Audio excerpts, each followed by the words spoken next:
هاو ilmeen maxaadan heli karayn waa macquul in aad ku riyooto adigoo dayaxa dushiisa saaran laakiin inaad gaarto waa habeenkii reeda ahaa ee tagtay intuu cirka ku jiro ayaan anna ku jiraa waxaan kaa fogaaday inta ka hartay noloshaada intaan kula socday xabsi mooye ma arag farxad jacaylka maanta i kaa galay aniga waa mid kuu been sheegay adiga laakiin dhabta ayaa ah laba aan isqaadin in aan nahay dhabbadu yay kaa lumin marnaba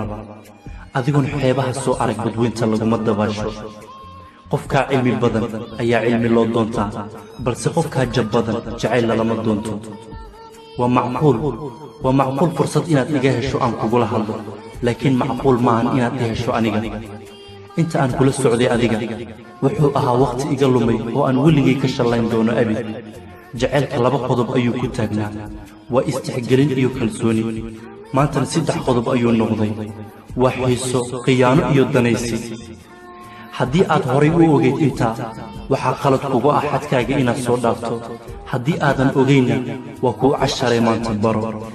ama xumow ama samow dhibtaada qof kuu og ha kaa gasho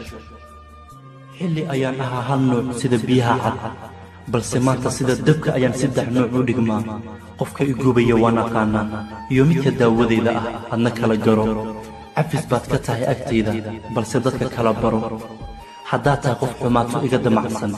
iyo qof wanaag iyo wadaba waad ku mahadsan tahay booskaagama bannaana xaggayga qof kula mida ayaan kuu rajaynayaa fariintan waxay mar hore kaaga timi qalbi aad adiga dhaawacday afkuna maantuu fursad u helay inuu kuu tabiyo waa hubaal waad ka gubatay fariintayda balse dantaada qof kuu sheega waa qof wanaaggaaga jecel ifka wax laysugu yihiin aakhiro waxba laysma taro البحر ليسكي